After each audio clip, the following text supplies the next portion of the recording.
Alemania, 1483. Tiempo de desolación y enfermedades.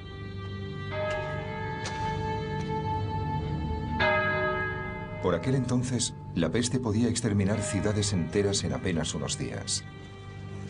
Y una cuarta parte de todos los niños moría antes de cumplir los 5 años.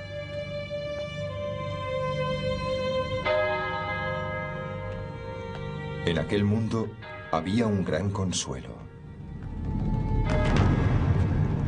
La Iglesia y su paraíso prometido.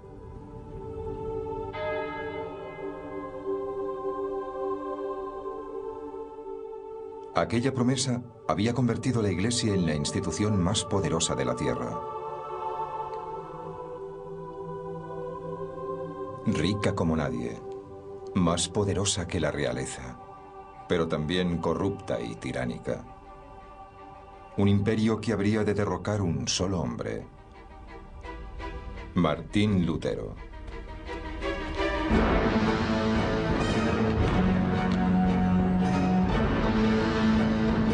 Esta es la historia de un hombre que pasó rápidamente de la devoción a la rebelión, de una búsqueda que encendería los ánimos en Europa, propagando la revolución en las naciones y desencadenando un grito de libertad cuyo eco alcanzaría el mundo moderno.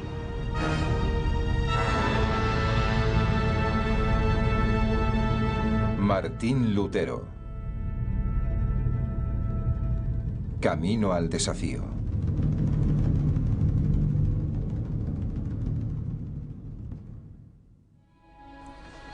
Alemania, febrero de 1546. Martín Lutero viaja de Wittenberg a Eisleben. El otrora hombre más famoso de Europa se acerca al fin de sus días. Este será su último viaje.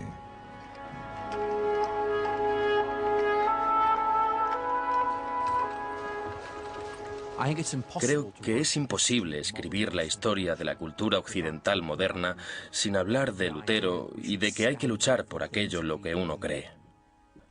O de la idea de que todos somos preciosos a los ojos de Dios. Estas son cosas que damos por sentadas, pero por las que Lutero tuvo que luchar.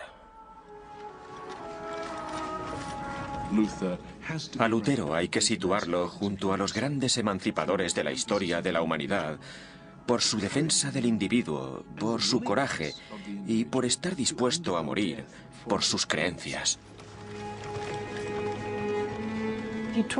Se enfrentó a la Iglesia Católica, una institución inmensa e inmutable, y le dijo: esto no está bien, hagamos las cosas bien. Este es uno de esos pocos casos en los que un individuo se enfrenta literalmente a la potencia más uniformadora del mundo para decirle: no pienso echarme atrás.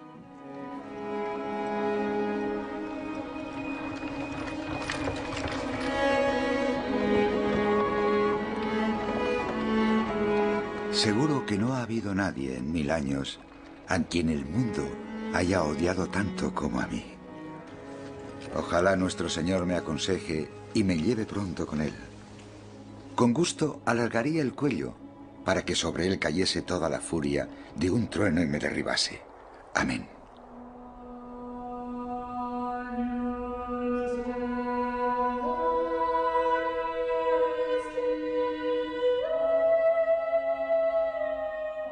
Martín Lutero, el hombre que un día pondría en entredicho la supremacía de la Iglesia Católica, fue un hombre de origen muy humilde.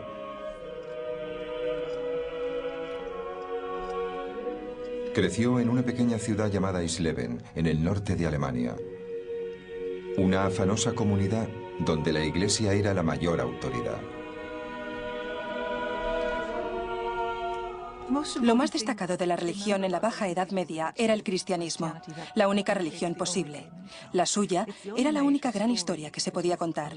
Una historia que de hecho se contaba sistemáticamente y que formaba parte integral de las instituciones allí donde uno iba.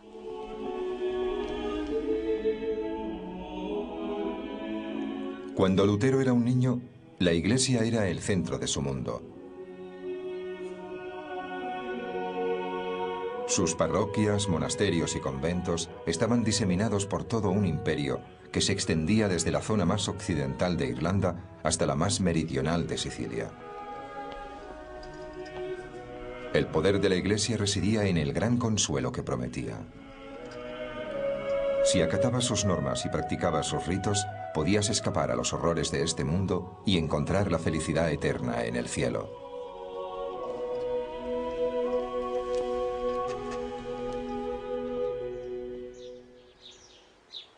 Pero la Iglesia ejercía tanto control sobre la vida en la tierra como en el cielo. Sus reglas y preceptos impregnaban todos los aspectos de la vida diaria. La Iglesia decía qué nacimiento era legítimo. Decía qué matrimonios eran legales. Decía qué testamentos eran válidos. Y en este sentido se inmiscuyó, junto a su sistema legal, en las vidas de la gente de a pie de todos los lugares, no solo en la de sus propios miembros, sino en las del resto de la comunidad. Como muchos otros a su alrededor, el joven Lutero acataba los preceptos de la Iglesia. Había trabajado como monaguillo y había cantado en el coro. Hasta aquí, una imagen de paz y armonía. Mi vida en casa solo parece haber causado dolor y angustia.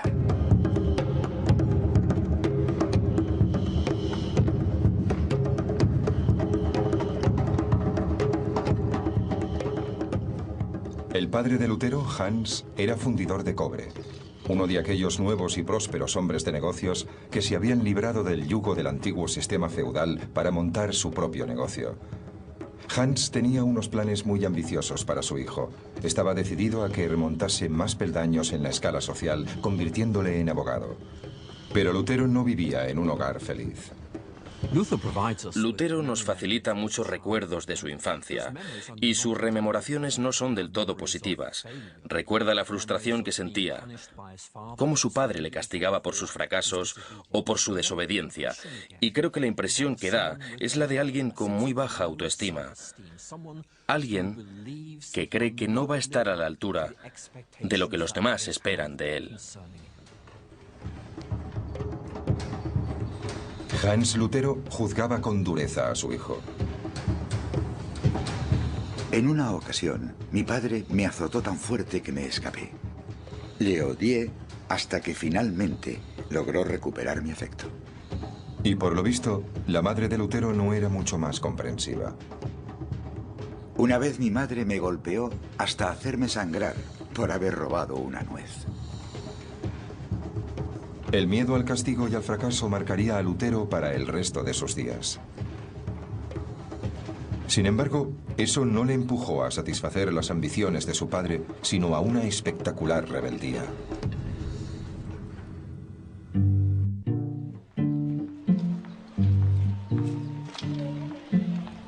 En un principio, Lutero siguió el camino que habían trazado para él.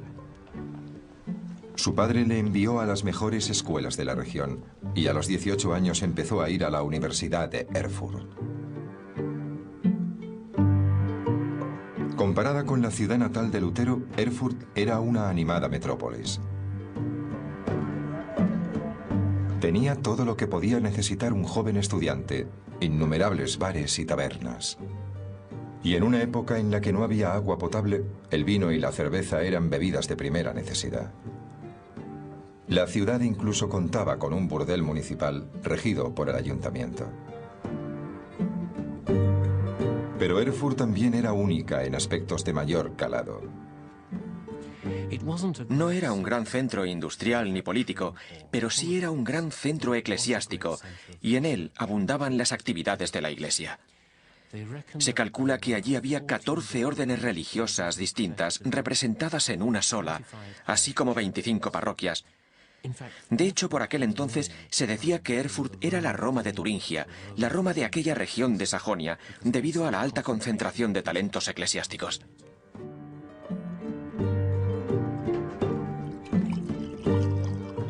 En Erfurt, Lutero floreció, se convirtió en un músico entusiasta y forjó muy buena amistad con varios compañeros de estudios. Lutero se fue a los 14 o 15 años a estudiar lejos de su familia y se encontró con unos amigos muy pero que muy absorbentes. Los lazos entre aquellos jóvenes podían ser muy fuertes. Eran unos lazos muy estrechos que hacían que se sintiesen miembros de una misma familia. En aquel punto de su vida, los amigos se convirtieron en todo lo que tenía. Lutero estudió con ahínco. Se licenció en artes y obtuvo una maestría. Lo único que le quedaba para ser todo lo que su padre esperaba de él era tomar el último curso de leyes. Pero de pronto, todas las convicciones en la vida de Lutero se vinieron abajo. En el año 1505, la peste azotó a Erfurt.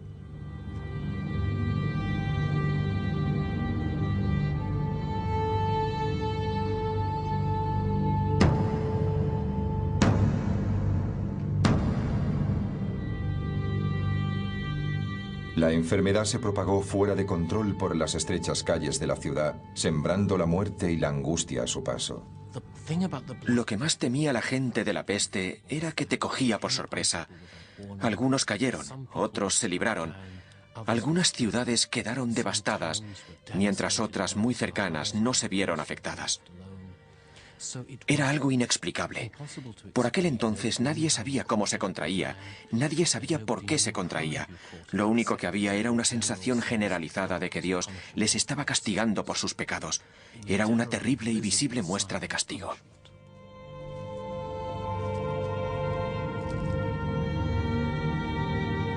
Durante los últimos 100 años, la peste había acabado con casi la mitad de la población europea.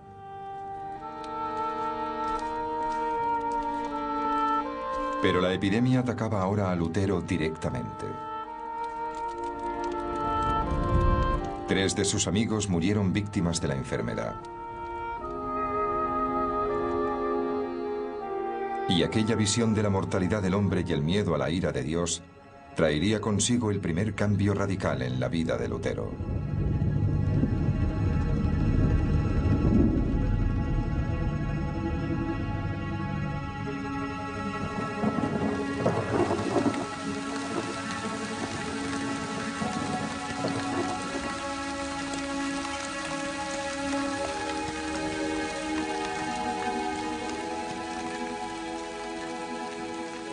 Lutero, con 23 años, regresaba a Erfurt tras visitar a su familia. Cuando de pronto se vio atrapado en una espectacular tormenta eléctrica.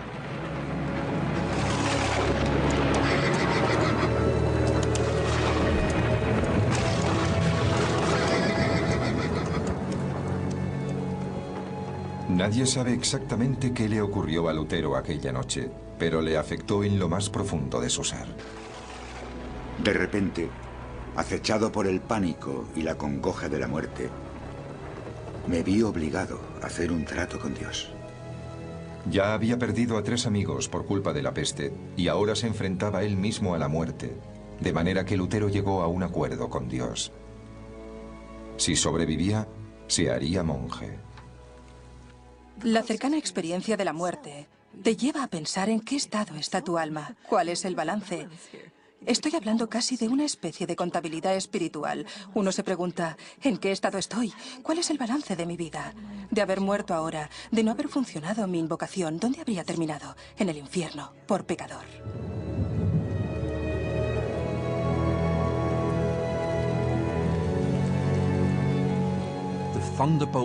Aquel rayo le señaló 2 caminos. Podía coger el camino que su padre quería que cogiera, o podía coger el camino que, en sus propias e inconscientes cavilaciones, él mismo empezaba a creer que debía tomar.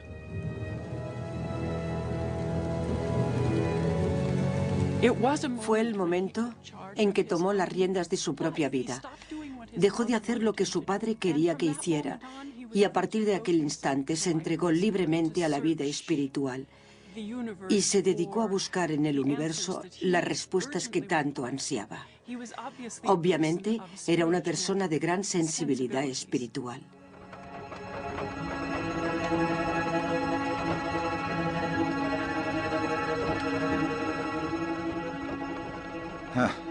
Cómo se enfureció mi padre al averiguar que su hijo no iba a convertirse en abogado.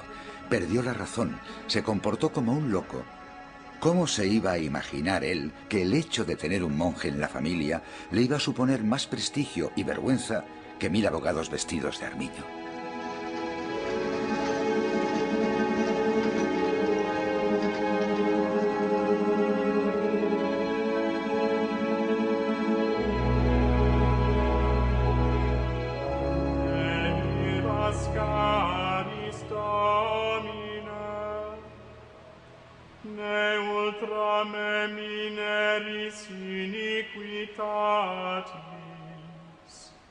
Ecce civitas sancti facta est deserta, Sion deserta facta est, Jerusalem desolata est. Los monasterios y conventos de Europa eran una sociedad en sí mismos. Ofrecían a los fieles una vida dedicada a la plegaria, la meditación y la búsqueda de la salvación.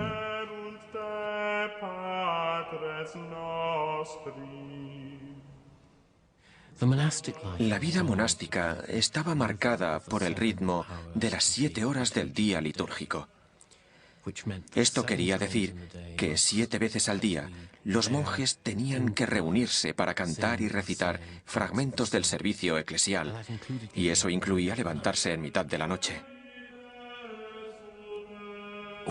Y cuando no estaban tomando parte de los servicios litúrgicos, sus vidas también eran rigurosamente controladas. En muchos monasterios solo se podía hablar en algunos lugares y a horas determinadas. No había ninguna privacidad y sus comidas eran muy sencillas. Los hábitos de los monjes también eran muy rígidos, burdos e incómodos. ¿Por qué debían llevar aquellas ropas tan incómodas? ¿Por qué debían asistir a todos los servicios? ¿Por qué comían tan mal? Pues por lo visto la respuesta estaba en que solo renunciando a todo aquello que la gente considera cómodo y valioso se podía alcanzar la salvación. Lutero no tardaría en creer que el único modo de lograr la salvación era renunciando por completo a su mundo, para sumergirse por completo en una comunidad que le aislaba de todo.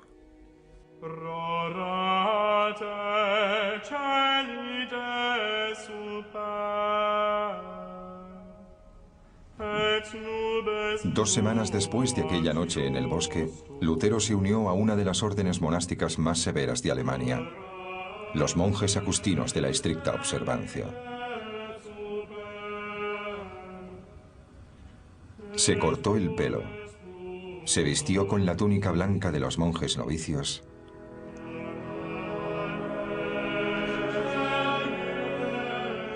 y se postró ante el abad.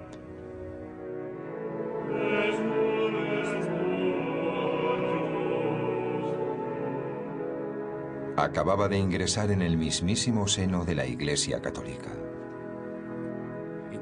No era el tipo de orden que uno elegía si lo que quería era una vida cómoda y fácil.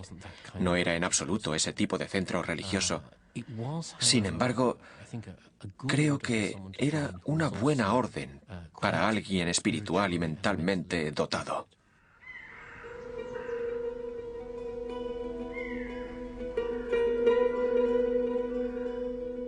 Pero el nuevo hogar de Lutero tenía tanto de negocio como de retiro espiritual. El abad dirigía un próspero negocio de tintado de prendas. Los monjes tenían una destilería donde preparaban una cerveza bastante popular. Y encima, el monasterio era propietario de toda una serie de tierras en el vecindario, cuyas rentas y diezmos le proporcionaban unos ingresos sustanciosos. Todo esto quedaba minuciosamente registrado en los dilatados libros de cuentas del monasterio.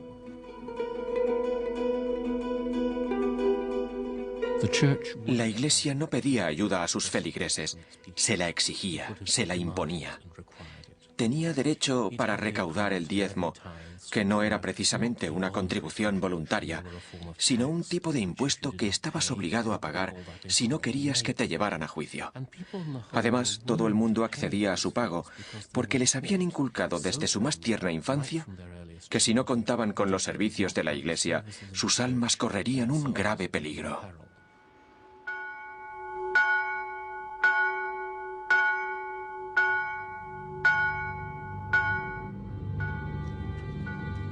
Estos abusos de la Iglesia terminarían por ofender y disgustar a Lutero. Aunque de momento, lo único que le preocupaba era su alma. Se lanzó de lleno a la vida austera y solitaria que la Iglesia reserva a sus más devotos seguidores.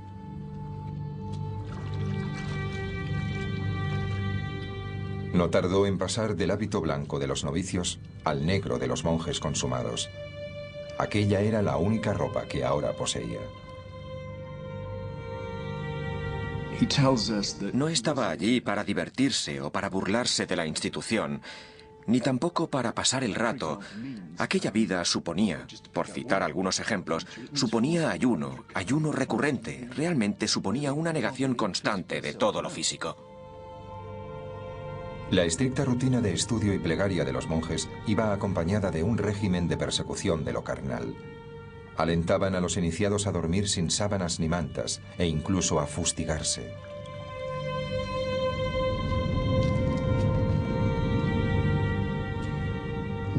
Una de las cosas que pretendían era emular el sufrimiento de Cristo para así convertirse en ascetas. Creían que al dominar sus deseos carnales, al dejar de necesitar la comida, la compañía sexual y las comodidades de la vida, se estaban identificando con Cristo. Creían que así luchaban contra las fuerzas del mal en su interior, que así combatían sus más bajos instintos. Lutero se sometió a aquel régimen con fervor, durmiendo sobre la nieve, sin mantas, hasta que sus compañeros le arrastraban medio muerto hasta el interior del convento. Años más tarde, se quejaría de que aquellos años en el monasterio arruinaron para siempre su salud.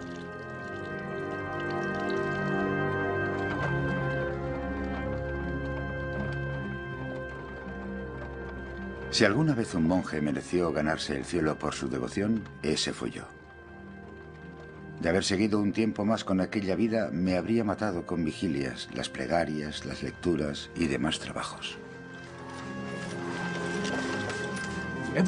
Todo lo que Lutero hizo a lo largo de su vida lo hizo a conciencia.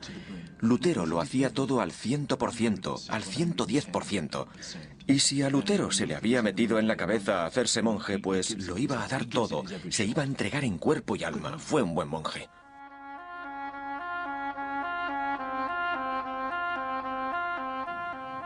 Pero la devoción de Lutero excedió con creces las expectativas de los demás monjes. Cada vez le preocupaba más no complacer nunca a Dios, no llegar nunca a ganarse el cielo, el hecho de haber cambiado a un padre implacable por otro aún más difícil de complacer. Lutero hablaba claramente de su sentimiento cada vez mayor de impotencia. Creía que nunca lograría salvarse.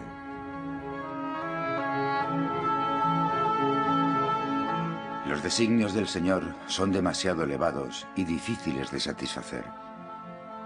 Y esto lo demuestran no solo los textos divinos, sino mi propia experiencia y sentir.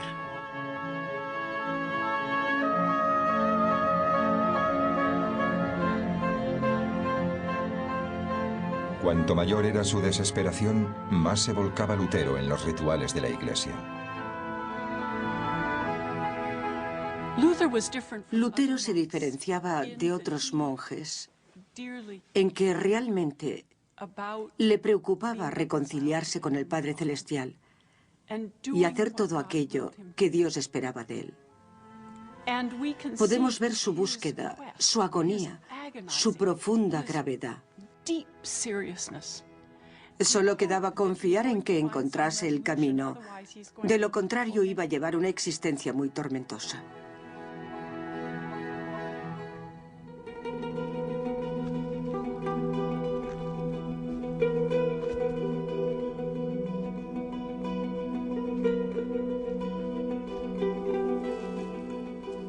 Durante 5 años, Lutero trabajó sin descanso.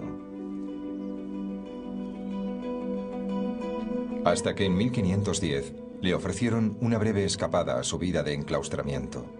Su orden le envió en misión a Roma en una de las mayores peregrinaciones de la Iglesia.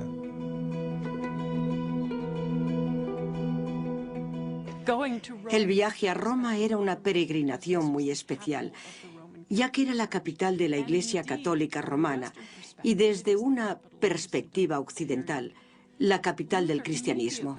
Lutero decidió inmediatamente que intentaría sacarle el mayor provecho espiritual posible a aquel viaje. Roma era una valiosa reserva de santidad.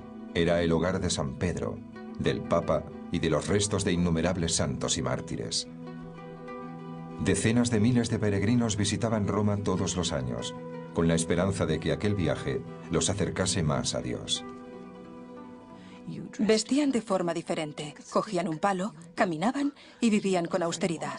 Había pocos albergues a lo largo del camino para los peregrinos, así que para cuando llegaban al lugar de peregrinaje, en cierto modo, ya habían cumplido penitencia y merecían encontrar las tumbas de los santos al final de la peregrinación. Por fin eran dignos merecedores de la gracia del encuentro. Lutero y sus compañeros tardaron más de 2 meses en realizar su largo viaje hacia el sur. Finalmente, en octubre de 1510, llegaron a la ciudad eterna.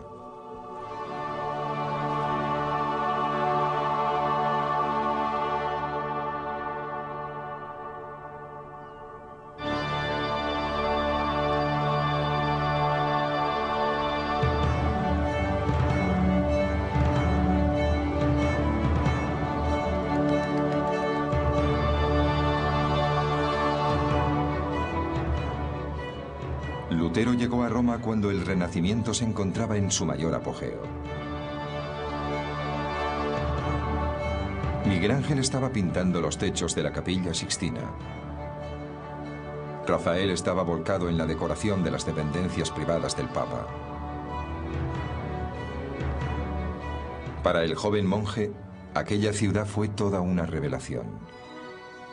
Lutero era un chico del norte, muy provinciano.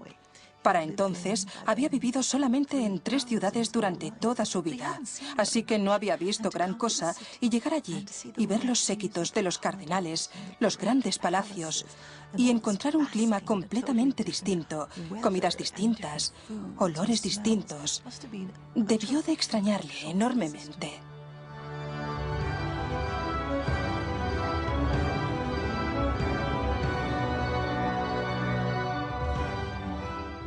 Por lo visto, cuando Lutero llegó por vez primera a Roma y entró en la ciudad, le abrumó enormemente la idea de estar en la ciudad sagrada. Ahí estaba, en presencia de tantos mártires, en el mismo centro de la iglesia. Estaba tan deslumbrado que el brillo tardó poco en desvanecerse, aunque finalmente lo hizo. Entre los palacios y las majestuosas iglesias, Lutero descubrió una institución muy mundana.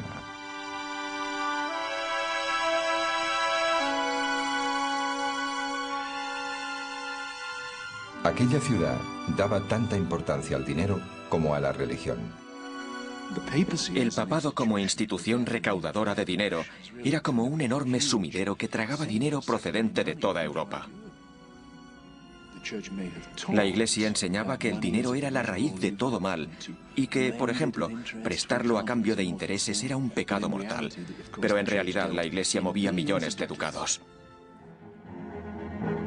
En realidad, Lutero había llegado a la sede principal de una gran corporación europea, sustentada en los beneficios de monasterios como el suyo, en la donación de sus fieles y en los impuestos que cobraba por todo, desde una licencia matrimonial a un cardenalato. Lo más importante que hay que recordar sobre el papado de principios del siglo XVI, institución que existía desde hacía varios siglos, es que básicamente era un Estado. Un Estado con todas las características de un Estado. Tenía burocracia, palacios, magníficos edificios. Tenía lo mismo que un gran príncipe renacentista.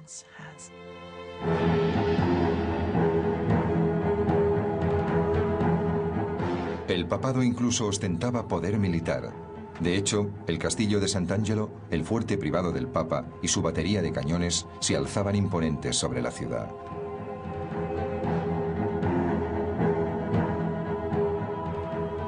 No obstante, el Papa Julio II rara vez estaba ahí. Prefería pasar el tiempo haciendo campaña por Europa, a la cabeza del ejército papal. Los hombres que llegaban a lo más alto de la Iglesia solían ser duros hombres de negocios. Y la necesidad de contar con aquella especie de directores y políticos tan poderosos explica por qué Roma era un lugar espiritual lleno de gente tan poco espiritual. En Roma, Lutero descubrió un cinismo que le afectó profundamente.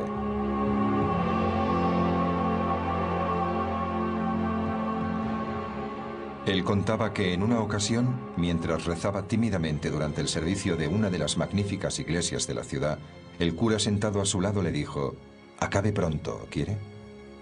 Y después, mientras alzaba la hostia sagrada en la que creía que se había transformado el cuerpo de Cristo, otro cura murmuró: «Pan eres y pan seguirás siendo».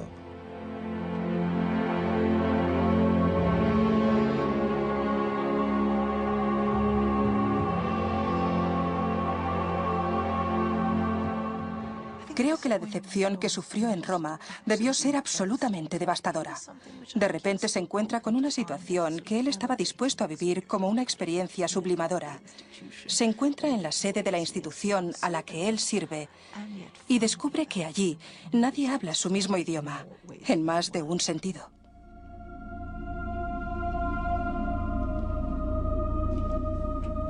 Lutero también descubrió que a la Iglesia le complacía aprovecharse de sus peregrinos.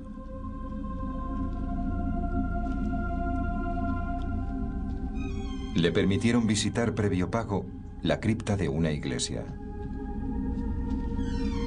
Allí podría ver los restos de 46.000 mártires cristianos. Aquello le concedía lo que se conocía como una indulgencia, que le permitiría rebajar su tiempo de estancia en el purgatorio tras su muerte. El purgatorio era el lugar donde los cristianos expiaban sus culpas, a veces durante miles de años, antes de poder entrar en el cielo. La oportunidad de comprar una reducción del tiempo de estancia en el purgatorio era algo muy tentador para los fieles y muy rentable para la Iglesia.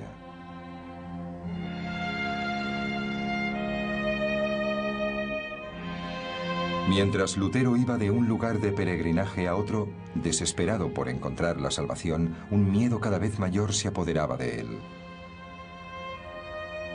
¿De verdad todo aquello podía acercarle a Dios?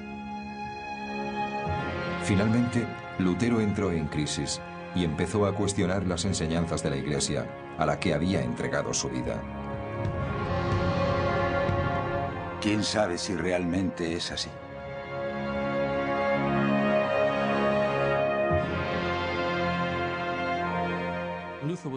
Lutero estaba claramente desilusionado con Roma, no solo por su superficialidad espiritual, sino porque, sencillamente, sentía que Roma no era un reflejo del cristianismo tal y como él lo entendía.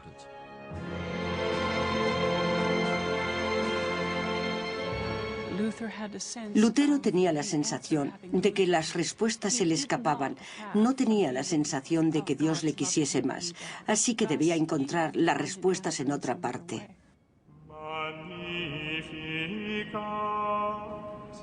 El viaje de Lutero a Roma solo le había causado desilusión y más dudas. Y ahora, la vida en el monasterio le ofrecía menor consuelo que antes. Desesperado por garantizar su salvación, Lutero se pasaba la vida confesándose. Ponía su alma al desnudo hasta 4 veces al día, a veces durante 6 horas seguidas. El resto del tiempo se lo pasaba cumpliendo penitencia.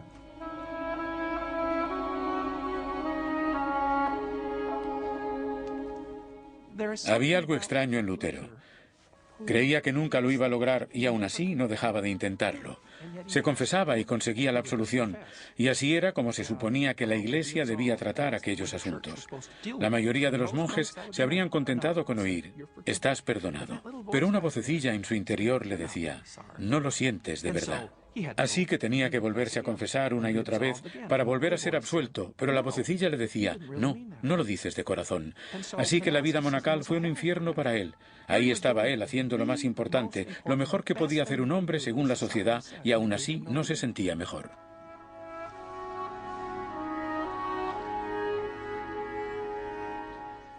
Su cabeza era un hervidero, y aún así seguía sin obtener respuestas. Seguía sintiéndose terriblemente culpable. ¿Cómo es que la vida monacal ha funcionado para decenas, para cientos de miles de hombres a lo largo de la historia del cristianismo? ¿Cuál es mi problema?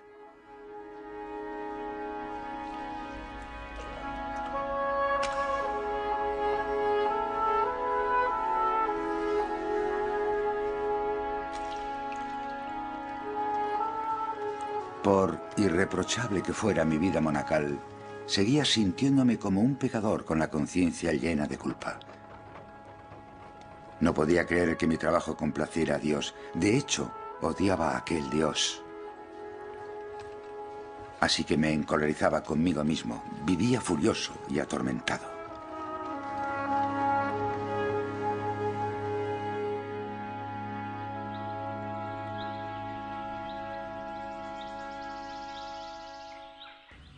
La sabiduría y la perspicacia de otro hombre permitieron a Lutero escapar de la presión de su propia angustia y le pusieron inconscientemente en la senda de la revolución.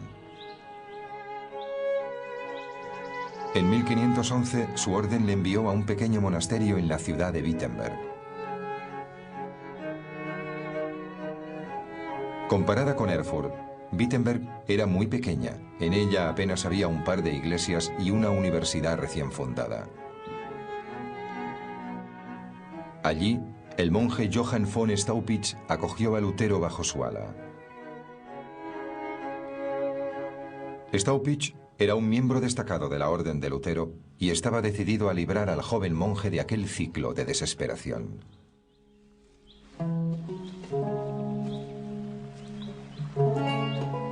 Staupitz informó a Lutero de que había decidido convertirle en profesor de estudios bíblicos de la nueva Universidad de Wittenberg. Así se vería obligado a atender las necesidades espirituales de otros y tendría menos tiempo para torturarse a sí mismo.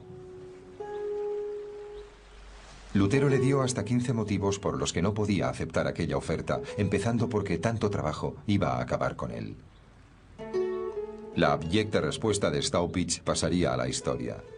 Me parece muy bien. Dios tiene mucho trabajo para los hombres inteligentes en el cielo.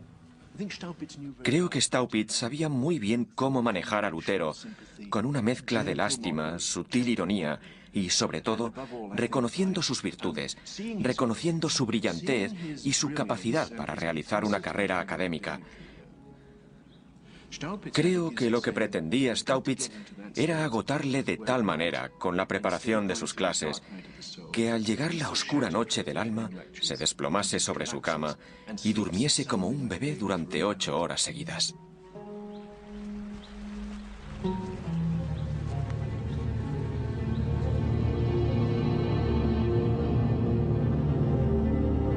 La intuición de Staupitz resultó ser muy certera.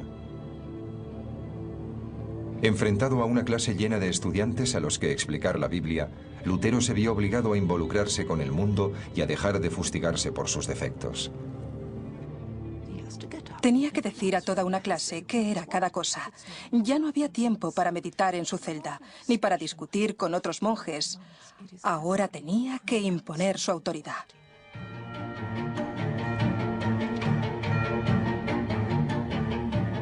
Se volcó en su trabajo y se puso a estudiar no solo el texto latino estándar de la Iglesia, sino también la edición griega y la hebrea.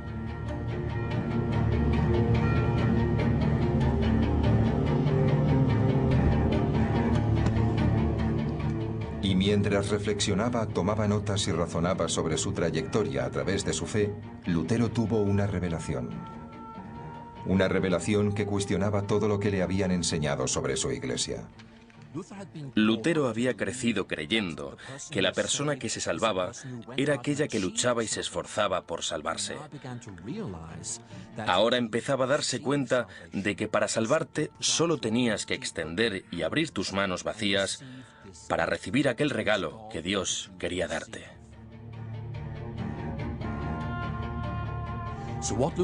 Lo que Lutero estaba diciendo era que no necesitamos la institución de la Iglesia, ni la intercesión de los sacerdotes, ni tampoco las grandes ceremonias papales para ir al cielo. No es un asunto entre el hombre y la Iglesia, sino entre el hombre y Dios.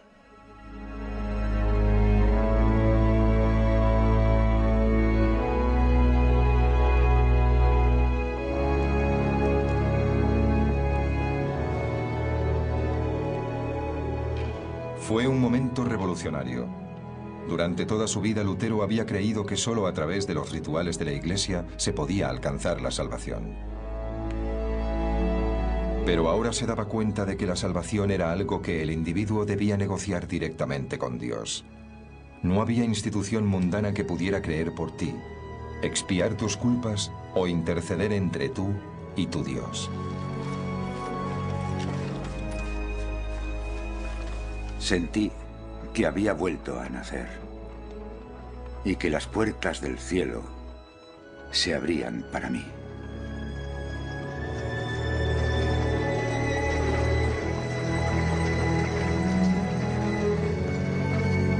Pero nadie, y aún menos el propio Lutero, podía anticipar la ola de agitación y sublevación que estaba a punto de provocar.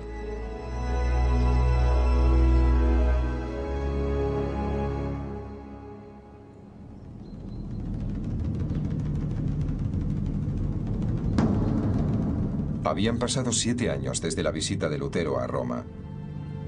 Y en aquel tiempo el Papa Julio II había muerto. Le había sucedido León X. Y León era un hombre entregado a los placeres carnales. En sus banquetes normalmente había un gran pastel de postre del que salían niños pequeños desnudos.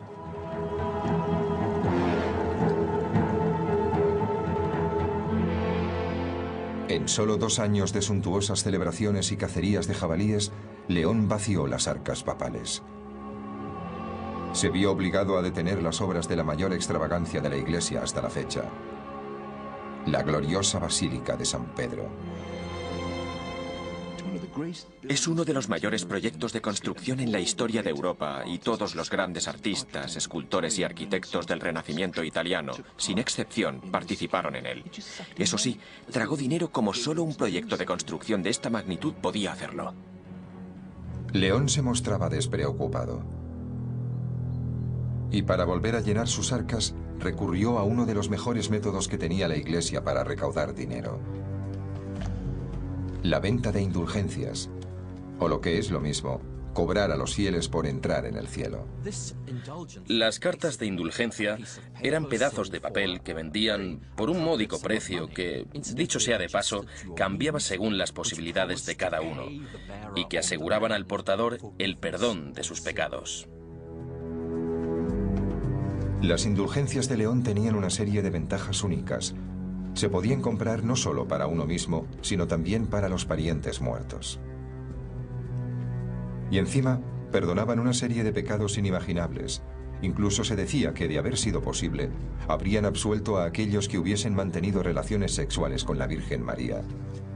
En definitiva, la salvación a cambio de dinero. La cantidad de dinero que se pretendía recolectar con las indulgencias de 1517 era muy grande. Y estoy hablando de decenas de miles de florines. Eso en dinero moderno serían muchos millones. León preparó detenidamente la emisión de su nueva indulgencia.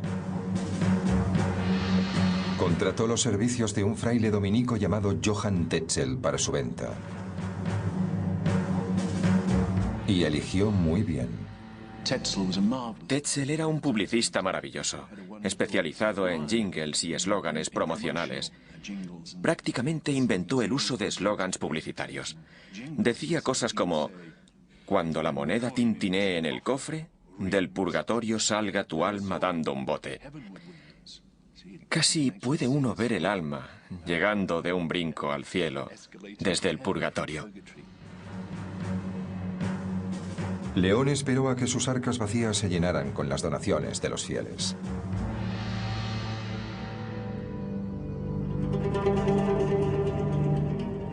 El principal mercado de Tetzel para la venta de indulgencias fue Alemania.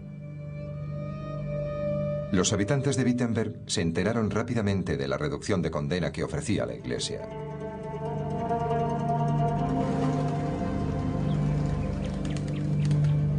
Lutero se encontró con que muchos de sus parroquianos hicieron oídos sordos a sus sermones para salir corriendo a gastar el dinero que tanto les había costado ganar en la mercancía de Tetzel. Pero a Lutero, su momento de revelación le había dejado un mensaje claro y simple. La salvación era un regalo de Dios, un regalo que se recibía a través de la fe. Y eso quería decir que la Iglesia no tenía derecho a vender la redención. Para él aquello fue un asunto pastoral. Sus propios feligreses le decían que como habían comprado una indulgencia, ya no se tenían que volver a confesar con él, ya que estaban seguros de que su alma estaba salvada. Lutero creía que aquello no era más que una ilusión, que posiblemente acabaría con su condena, así que para él se trataba de un asunto muy serio. Estaba enfadado, porque aquello iba en serio, estaba en juego la vida de mucha gente. Si no hacían lo correcto, podían terminar en el infierno. Aquel monje que en otros tiempos había sido el siervo más devoto de la Iglesia, ahora se enfrentaba a la institución a la que había dedicado su vida. La noche del 31 de octubre de 1517, Lutero se sentó y redactó una larga y vehemente lista de críticas. 95 balas o tesis dirigidas al Papa y a su comercio de indulgencias.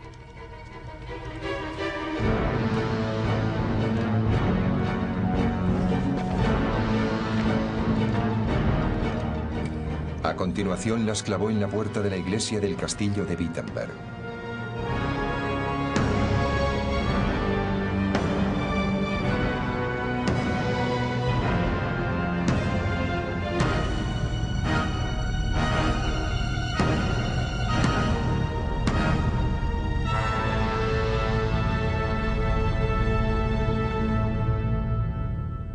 Fue un ataque flagrante al mayor poder del momento. La bendición divina está al alcance de todos sin necesidad del Papa. Las indulgencias son verdaderamente perniciosas, inducen a la autocomplacencia y ponen en peligro la salvación. El Papa es más rico que Creso. Debería vender la Basílica de San Pedro y entregar ese dinero a los pobres. En suma, lo que las 95 tesis dicen es: ¿dónde están los límites del poder papal? Creo que la primera ya planteaba el problema abiertamente, al decir que el camino al arrepentimiento y el perdón era mucho más arduo de lo que pudiesen hacer creer las indulgencias. La cosa no era tan sencilla como decían las indulgencias. Las indulgencias dicen que el perdón tiene precio. Lo que Jesucristo dice, y Lutero le cita, es que el arrepentimiento, que el perdón está en el arrepentimiento. Y eso ya es más difícil. Así que yo creo que realmente estaba cuestionando la autoridad papal.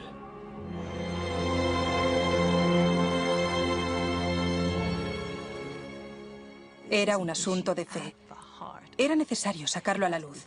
Por eso apelaba a aquellos que se atrevían a defender aquellas prácticas o abusos para que saliesen y demostrasen que estaban en lo cierto. Según él, para abrir el debate, solo hacían falta las Sagradas Escrituras. Las Sagradas Escrituras y capacidad de raciocinio. Se cuestionó mucho si la intención de Lutero era causar perjuicio. De hecho, lo de clavar textos en la puerta de la iglesia para su discusión académica era una práctica habitual. Su finalidad no era la publicación. estaban en latín y el lenguaje era en ocasiones técnico y de difícil comprensión. Por otra parte, el estilo de las 95 tesis no era sencillo y los sentimientos que en ella plasma Lutero son tan intensos y profundos que resulta difícil creer que su único objetivo fuese entablar una conversación privada con un superior de su iglesia. Cuesta no pensar que, al menos, se le pasó por la mente su publicación. Al final, fueron otros los que las publicaron por él. Lutero estaba a punto de convertirse en uno de los autores más vendidos de la historia. Menos de 70 años antes, otro alemán, Gutenberg, había perfeccionado la primera máquina impresora del mundo. Por aquel entonces ya se imprimían muchos libros y panfletos, incluso las indulgencias de León X. Le había llegado el turno a la sincera obra de Lutero de pasar a la imprenta. Sus tesis se extendieron como las llamas por toda Alemania, poniendo a Lutero y a toda Europa en una tesitura impensable. Escondían en su interior la capacidad para deshacer la autoridad del Papa. El propio Papa patrocinaba las indulgencias y sin su aprobación no se podían vender. ¿Con qué derecho un fraile advenedizo las cuestionaba? Lutero no fue capaz de prever la consternación que aquello iba a provocar entre las más altas esferas.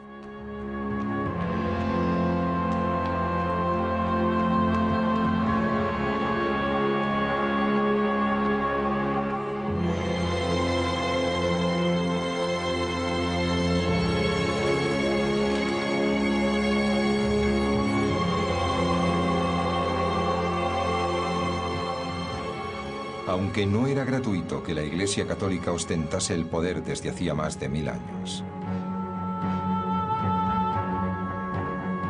De hecho, tenía un nombre para los hombres como Lutero: herejes. Y la pena por herejía era la muerte.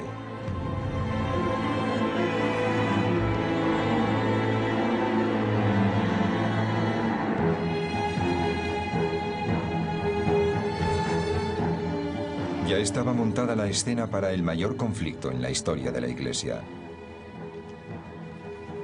Una batalla entre la institución más poderosa del planeta y un monje solitario.